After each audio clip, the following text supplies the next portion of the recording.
And I turned to him and again, thanking him. He was, Anesh, you have no idea, that compliment. And when you were able to share that gratitude with me that day, I was thinking of taking my own life. And I was like, I had no idea. I never saw it on his face or anything else. And I didn't know that he was actually going through something else altogether and on the backside of things. And, here he was supporting me and teaching me language and culture. And him sharing that with me really got me thinking, the power of just being grateful and sharing gratitude, because you never know how that's going to affect someone. Welcome to the Wake Up with Gratitude podcast, where we share new and different ways to practice gratitude that you might not have thought of before. Our guests come from many different and diverse backgrounds, and the one thing they all have in common is a passion for gratitude. I'm your host, Julie Boyer, and I'm an intuitive business and health coach, and I'm here to inspire you to choose to wake up with gratitude every single day. Hello, friends. I'm so happy you're here for this episode of the podcast. I'm welcoming Anesh Daya of On the Spot Language. In his business, he teaches international language learners through making Toronto their classroom. And the basis for his language training is to show gratitude and appreciation for others. I have to say, I was surprised when Anesh reached out to me, and when I realized how gratitude is the foundation of his business, I knew I wanted to have him on the podcast. We spent some time also talking about the role of reconciliation and acknowledgement for our land and the history of Canada. What I love is that Anesh is willing to have these difficult conversations and explaining what Canada was built on and the true role of many of the founders of this country. It's really impressive to see someone addressing this in a language learning course. Finally, Anesh shares with us what he did when the pandemic hit. With borders closed and no international students coming to Toronto, his business took a hit immediately. I love how gratitude played a role in Anesh being able to continue his business during these challenging times. Before we get into this interesting and enlightening conversation with Anesh, there's something I wanted to share with you. For the past 10 years, I've been running a program called the 30-Day Whole Body Detox. If you were around the podcast last year, you would have heard me talking about it. And I wanted to share some new and exciting things that are happening with this program. Now, first, the question you're probably asking yourself is, how are gratitude and gut health related? Well, I've done several webinars explaining the two being very connected. And if I can put it simply, when we take time to practice gratitude, it has a positive effect on so many of our bodily functions, including our digestion. Simply sitting down for a meal and pausing before eating can have a positive impact on our digestion. What you might not know about me is that I've been studying gut health and the microbiome for over a decade. And this year, I'm very excited to announce the upgrade to the 30-Day Whole Body Detox, and that is the 6-week gut reset. Perhaps you heard an episode earlier this year with my business partner, Kathy Skelcher, and I, when we talked about going away and doing some planning for the upcoming year and the programs that we wanted to share. Working with Kathy has allowed me to expand this program in ways that I'd never thought of before. So not only will you be supported with your gut health and digestion, with menu plans, recipes, and ways to nourish your body over the 6-week program, there will also be live yoga classes, live gratitude meditations with yours truly, and 5 different live workshops, as well as one-on-one and group coaching. If you're feeling like you're lacking vitality and energy, you're not getting the rest you need, and your digestion just doesn't feel great, I invite you to take a closer look to see if this program is right for you.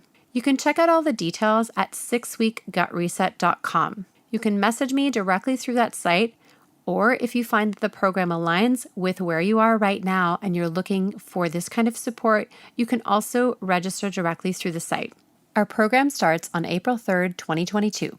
I would love to have you as a part of this incredible journey to really nourish your mind, body, and spirit, all while focusing on gut health for 6 weeks this spring.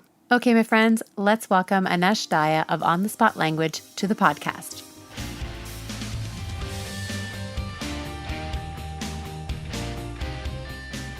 Hello and welcome to the Wake Up with Gratitude podcast. I'm your host, Julie Boyer, and today I'm welcoming Anesh Daya. Hello, my friend.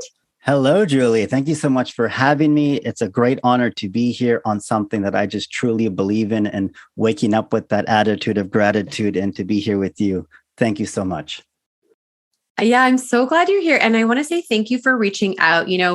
We were connected many years ago, back when I lived in Ontario. And I think we've just been sort of following each other on social media. And you sent me a message and wanted to talk about gratitude. And I thought this is really interesting because Anesh is founder and CEO of On the Spot Language.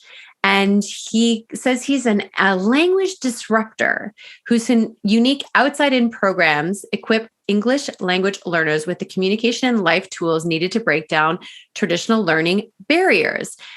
And I was like, okay, I'm not sure how a language program is connected to gratitude. And then he sent me some videos of your students using gratitude for language learning. I was like, this is so incredible. I am so excited to really learn and understand how you are using gratitude in this way. So Anesh is also a multilingual multimedia specialist and tennis coach. He really is all about equipping his students with real life skill set needed to talk to strangers, as I mentioned, which I'm sure we'll get into, taking risks and fully immersing themselves in the home community and culture. So there's definitely a lot for us to talk about, which is so exciting. But I love starting the podcast with a little bit of storytelling. And you have a very powerful story about the time that you were in Taiwan. So tell us a little bit about that. Yeah, thank you so much for having me. And, it's an honor to be here in your presence. And my time, when I think about it, in Taiwan more than 20 years ago, me trying to figure out who am I becoming, and really immersing myself into a whole new language and culture, and even just learning my numbers 1 to 10 on the airplane. That's all I knew. To landing and someone turning to me and saying, 你是哪里来的? And I'm like, huh? It's like, 你是哪里来的? 你是哪国人? I go, I just said the number 2. That's all I knew. And it was really from that moment that I realized that I need to learn language that's not just going to help me survive in this new country and culture, but thrive. And so through my experience in Taiwan and having gotten out of my comfort zone and gotten to meet strangers, and I met some really good friends, and especially locals there, and really connected with a good Taiwanese friend who really helped set me up and get me going as far as introducing the culture and the language. And we just became really good friends. And then the precipice of that relationship started when in a class together, I actually complimented him on his shoes. I said, I really like your shoes. You mind if I ask where you got them? 这个那么好看，你在哪里买的? Like, where did you buy them? And I said, I was grateful just that he taught me some of these sentences to be able to use with him and other people from complimenting. And then, and that was powerful. But I wanted to say, well, you know what? How can I share and show him my gratitude for his support and help throughout this journey that I'm going through? And I get a little bit emotional when I think about it, because it was a time for me when I'm trying to discover and find myself and away from family and friends. And here was this guy supporting and helping me, but me thanking him and sharing my gratitude with him for his support and how he helped me come into my own. I didn't think much of it at the time, but then just before actually leaving Taiwan and my time there, where I ended up being on TV shows. And I was in magazines, and they What? actually called me Tai Ke, the foreigner who became Taiwanese. Oh, And I was actually featured in a top 10 list of most interesting things that happened in Taiwan. My life was featured at number 7. And they had a camera crew following me around. And I turned to him and again, thanking him. He says, Anesh, you have no idea, that compliment. And when you were able to share that gratitude with me, that day, I was thinking of taking my own life.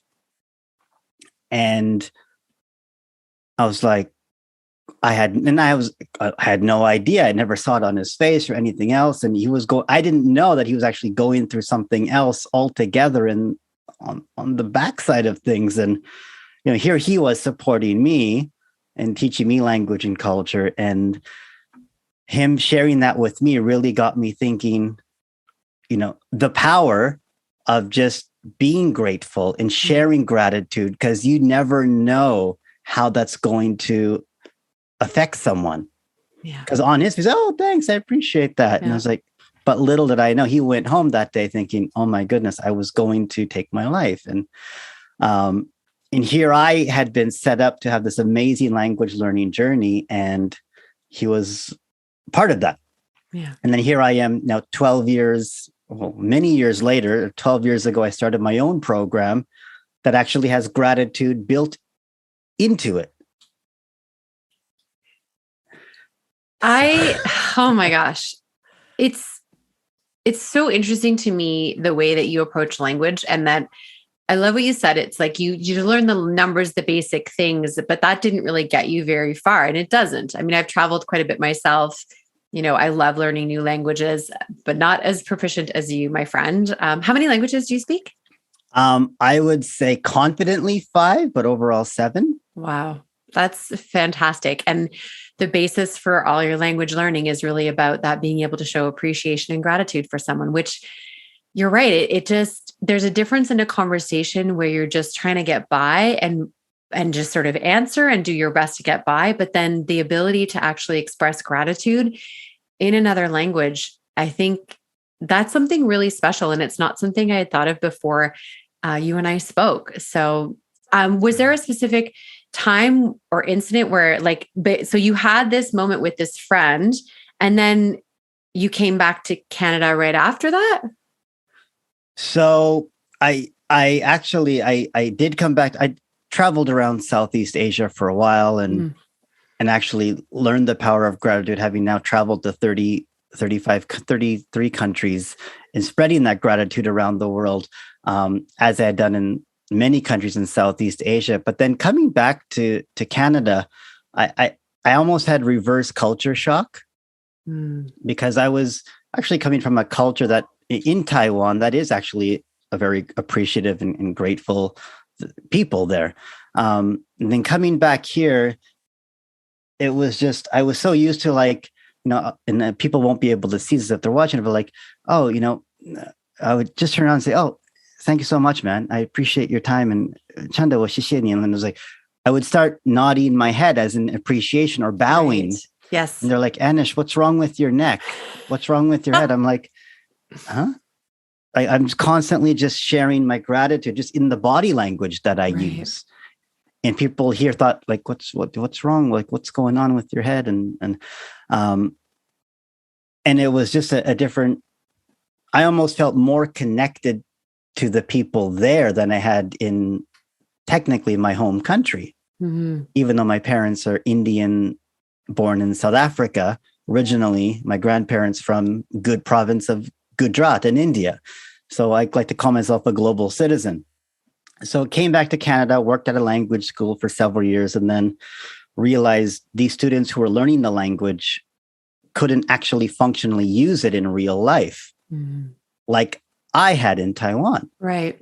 And they literally came here as textbook studying. They went from the comforts of a classroom in their country to the comforts of a classroom here in Toronto. And why aren't they outside having human connection and meeting real people in real life situations? And then I started on the spot language.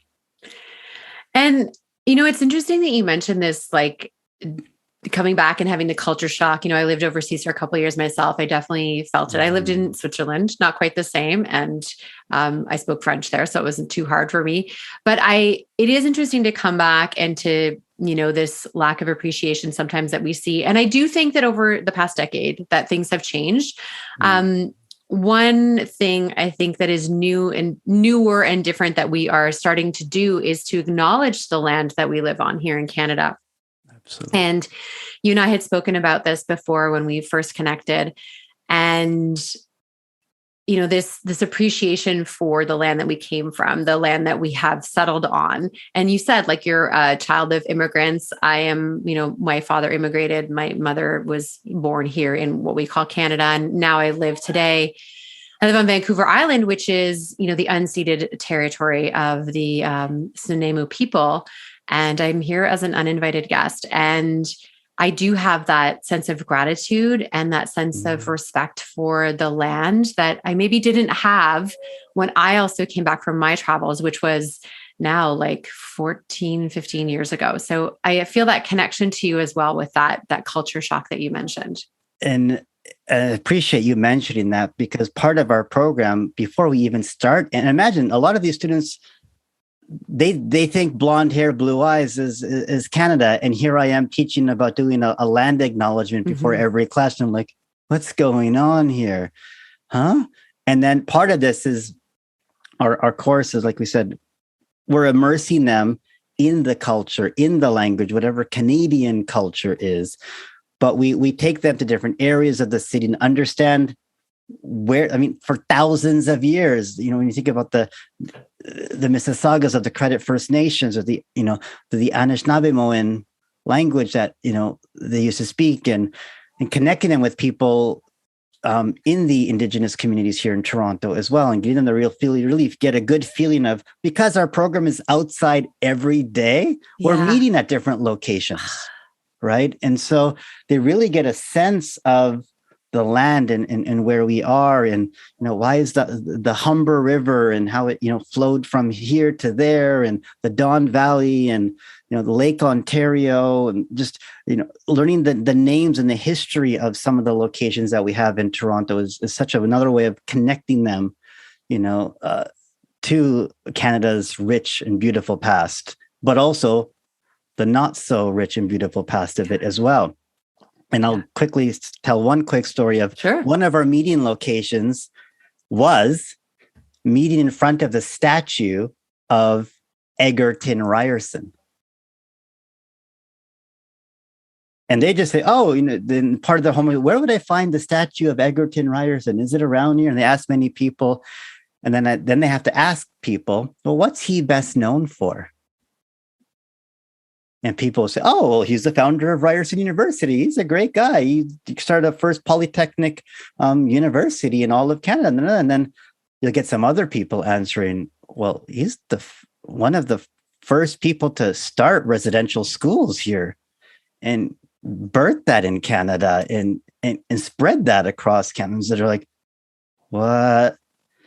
And there's a big sign outside the statue that the students have to take a picture with as well, that actually acknowledges what he had done with the residential schools. And so there's so much that they're learning, not just from me, but the people of the city. And sometimes I feel like part of the program is so many people are so unaware of so many things. Our students are actually educating the local population on their own history past of the country. So it's fascinating. Well, and it's interesting because I'm from Ontario, and although I've never lived in Toronto, I didn't actually know that about Ryerson being one of the founders, like one that was influencing residential schools. So I was not aware of that. I actually, to be perfectly transparent, I didn't really even understand the whole but the whole important work around reconciliation until I moved to British Columbia 4 years ago. Because in British Columbia, because it's unceded territory, there's a much stronger First Nations presence here. And it was very interesting to me to really actually see First Nations for the almost for the first time coming from Ontario, because in Ontario, it's very subtle. And I mean, I went to Ste. Marie among the Hurons, as like a child, like we went there and celebrate. I was like, makes me sick to my stomach now when I think about going. But again, we are learning and growing. And I love that.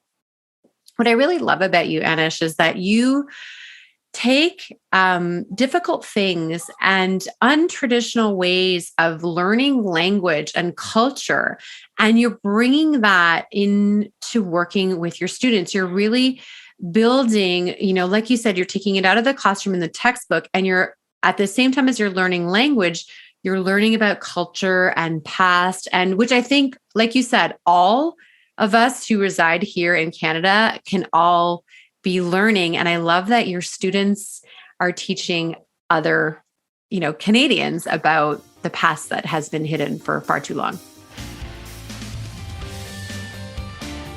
We'll be right back to the podcast in just a few short moments. Friends, do you ever wish that you had a way to be reminded to be grateful every day?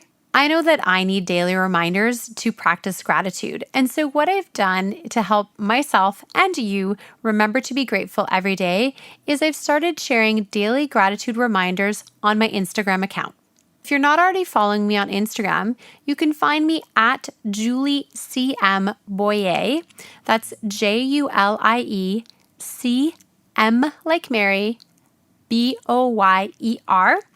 Or you can search Wake Up with Gratitude to find me on Instagram. I do have a second account where I share my photography, and you're welcome to follow me there as well. However, the daily gratitude prompts will be shared on my main account every day. I know that it helps me if I see a visual reminder to be grateful every day. So I'm using the photos that I've taken all over Vancouver Island and using them as a backdrop for my words of gratitude. I'd love to see you over on Instagram.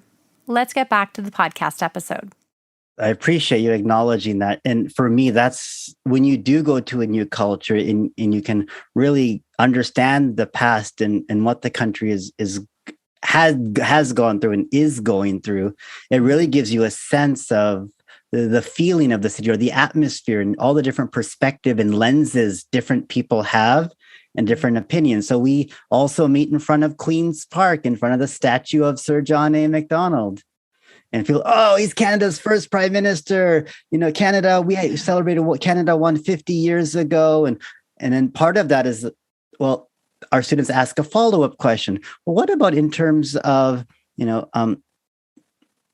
Canadian Chinese or the history and the railroad? And they're like, right. Yeah, he built the railroad across Canada.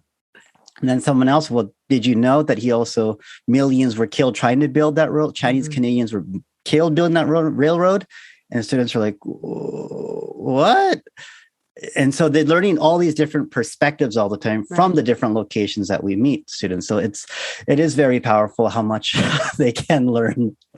And it's interesting because they're learning a part of their own history too.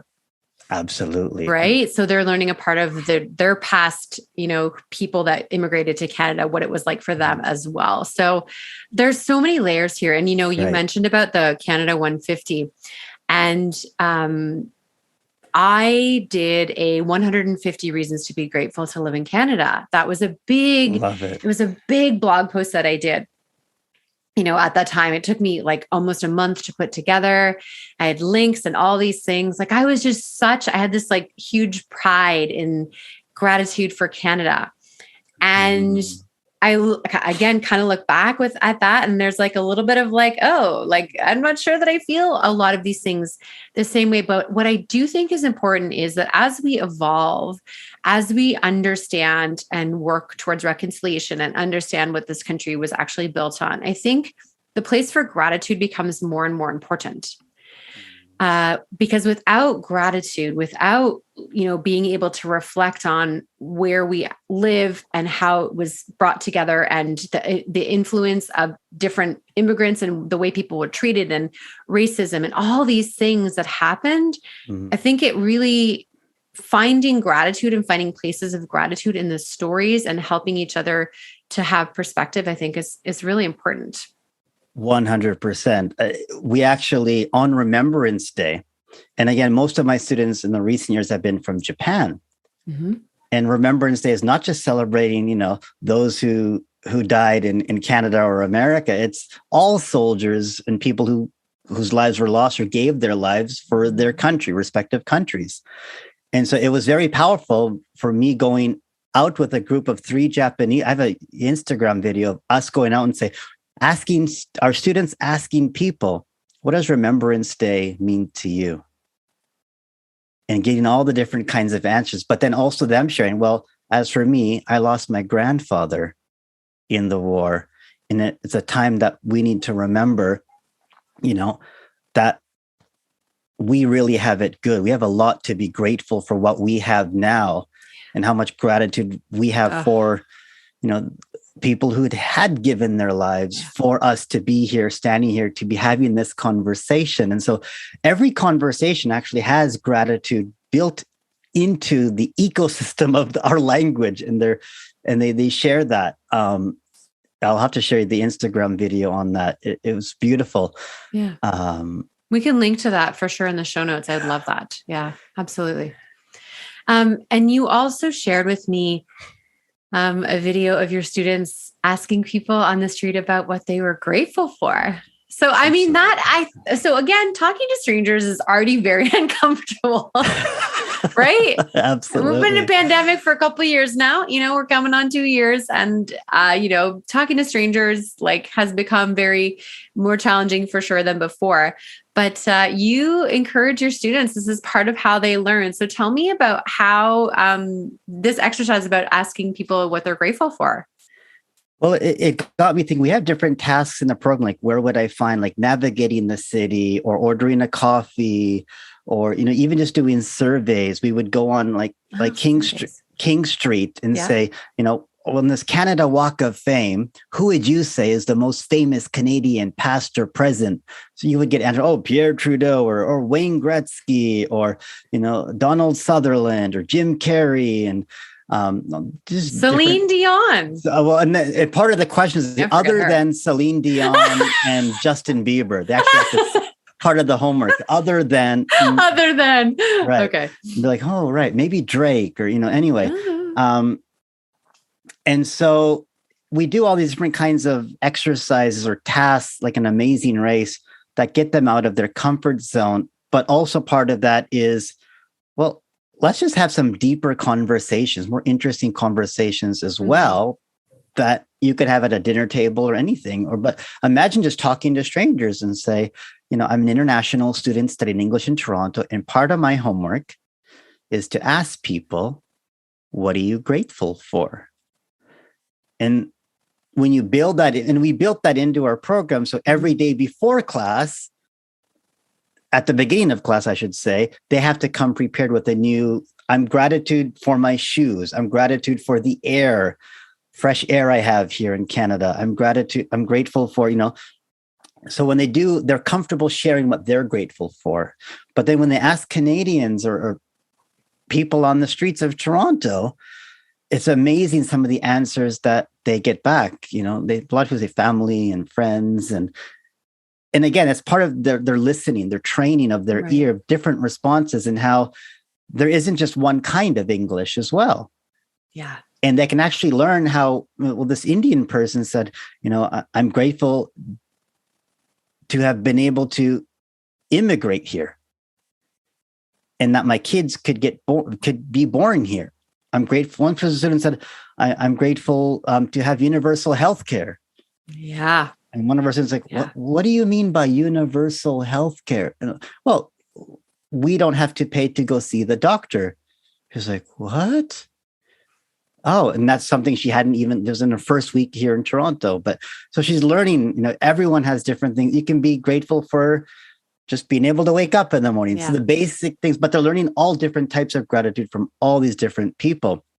And then to just quickly dive into the pandemic, suddenly the borders are closed and I don't have any students anymore. So I reach out to 12 years worth of students and say, hey, do you have 1 hour a week just to catch up, to get to know each other again? Have you maintained your English? And I didn't realize that a lot of students were suffering. Just like I was, through the pandemic when it hit, I broke down. I didn't know where I was going to get students from. The whole nature of my program is make the city your classroom, get out and talk to strangers. And now we can't do that anymore. What am I going to do? And there was a nurse who reached out to me in Japan and said, I in quarantine right now. And this was at the beginning of the pandemic. I don't know if I'm going to die again. And I was like, what do you mean? Well, I might have COVID. I'm in quarantine from one of my patients. And I was like, well, what are you reaching out to me for? She goes, well, you're my language coach. I don't know who else to reach out to. And I said, well, number one, I'm not qualified or equipped to probably have this conversation, but what do I do every day here? Okay, well, what are you grateful for? And she's like, well, I'm grateful for this. And it's like, okay, right. Have you done that in a while? She goes, no, I haven't. I said, what was the best part of your day? What was the most challenging part of your day? What can you do better for tomorrow? And she ended up leaving her quarantine stronger than she had gone into it, feeling excited about helping people. And by helping her, I was indirectly helping myself and heal myself.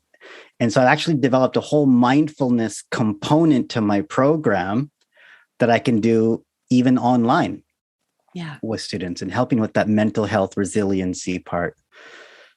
So it's been quite a journey over the pandemic. Yeah, I was going to say, because you mentioned that you work with international students, like, of course, as soon as borders are closed, like those international students are not coming. And that has to change how you're doing business. But I love that you didn't give up. I love that you found ways. I mean, I don't know that I would have thought of that, to like reach back and connect with all the previous students and just, see how everyone was doing. I mean, that's a big part of gratitude, is expressing gratitude for others, right? Including other people in the conversation about gratitude. So I think there's obviously many parts to practicing gratitude. There's your own personal practice, which you do, for yourself, which doing your own gratitude practice for yourself helps you show up differently in the world. But there's also so much tremendous value in expressing your gratitude for others and to others and about others. And like you said, your student just like connecting back with you about gratitude. That's amazing. Yeah. So, go ahead. Yeah. No, I was going to say, I had joined this English literacy conference, global conference last year, and I was chosen as the keynote speaker in it. And within all the educators there, I'd actually complimented and shared gratitude for anything that they might have said or shared. And then one of the guys mentioned, he goes, "You're really good at this. I didn't realize it, but you made every single person here smile by complimenting and sharing gratitude for something that they're doing in this world to change the English language education system." And I didn't think about it because it's like, for you and I, it's just so natural. It comes so naturally that it was like, he was just blown away by it. And I was like, oh, thanks, Victor. That really means a lot. And that acknowledgement to me meant the world. And again, we give gratitude, we show it not to receive. We just.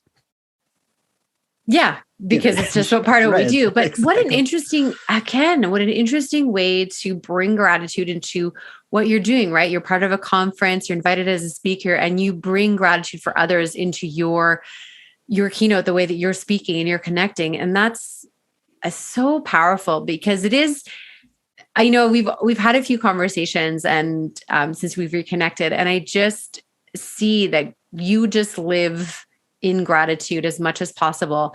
And like you said, you've had some difficult times. You've had some dark moments. You went through a really tough time, but kept coming back to gratitude. So I would love to hear, Anesh, tell me about kind of what you're excited about, what's happening now. We're in an interesting time in the pandemic, which is not really over, but some people are saying it's over, and things are changing and they're opening and they're not. So where are you going forward in this next, maybe just even the next 6 months or so? Thank you so much for asking that. And knowing the kind of impact that I've been able to have with thousands of students over the years with language coaches that I've hired here in Toronto, why should this only be limited to me doing this in Toronto? Why can't Julie run an on-the-spot language on Vancouver Island? and share the land and connect with locals and get students really immersed within nature and the land and the culture of Vancouver Island or Vancouver or Winnipeg or Halifax or Boston, New York, Chicago, London, England, Australia, So me now scaling this and spreading that gratitude is it's that ripple effect of we can have that much more impact, spread that much more gratitude with more mindset language coaches and help them make their city their classroom, but having that mindset and that foundation of gratitude built in from the get-go. And we can just reach more people that way and spread gratitude. So I've developed a framework and a roadmap to show other language coaches or people who want to become language coaches, frustrated, low-paid teachers who don't believe in the traditional school system, are like, I love what you're doing, Anesh. I'm all about real world learning. We learn by doing. The whole unschooling that you mentioned, this is the new paradigm of education. And I want to be a thought leader in the language learning space. And if more people want to follow and get to know me, then they'll be able to do this and have that kind of impact in their cities. So. Oh, that sounds amazing. I love this foundation of gratitude for what you do. I say like any business built on a foundation of gratitude has a much higher chance of success, because I feel like the strongest thing that we need in any business is a solid foundation. And what more solid foundation is there than gratitude? Right? So you got it. Okay. So as we wrap things up, my friend, I would love to just hear about one or two things that you have for your own personal gratitude practice. So we've talked a lot about the ways that you do that with your students and through business. What are your personal gratitude practices that you do maybe on a regular basis? Wow, great question. I mean, I almost feel like it's built into every single moment of my day.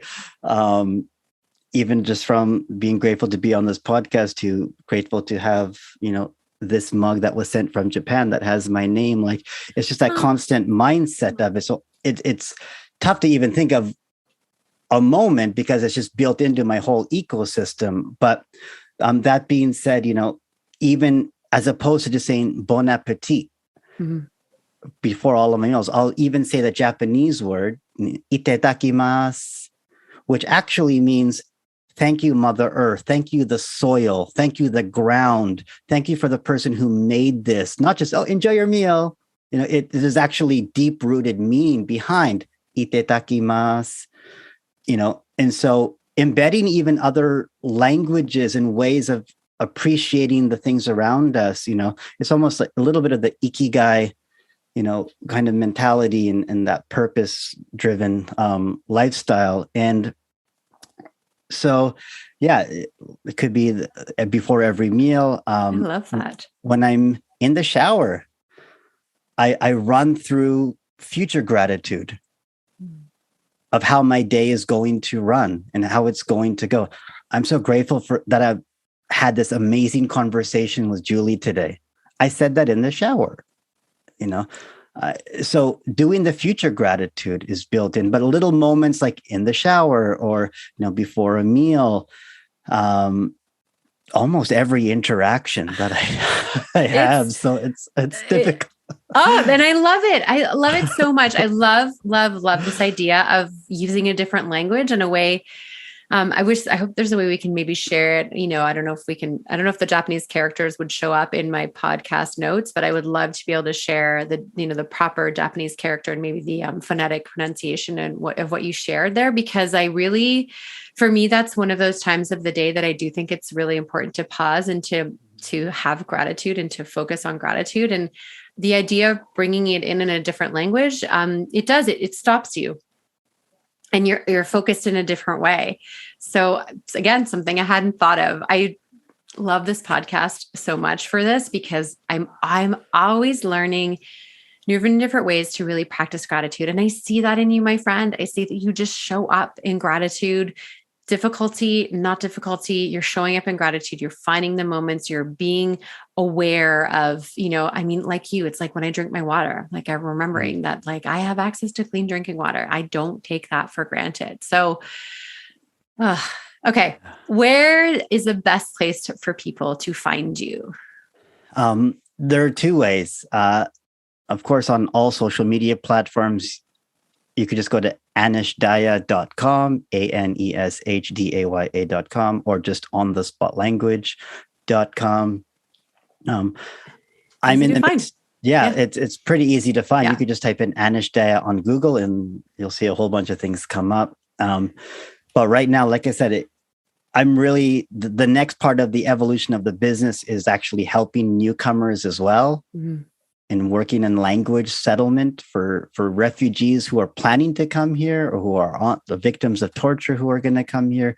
Instead of learning language in a traditional classroom-based setting, like learning this is a pen, what if they were learning this new way of schooling and learning and immersing and settling into a new country through gratitude?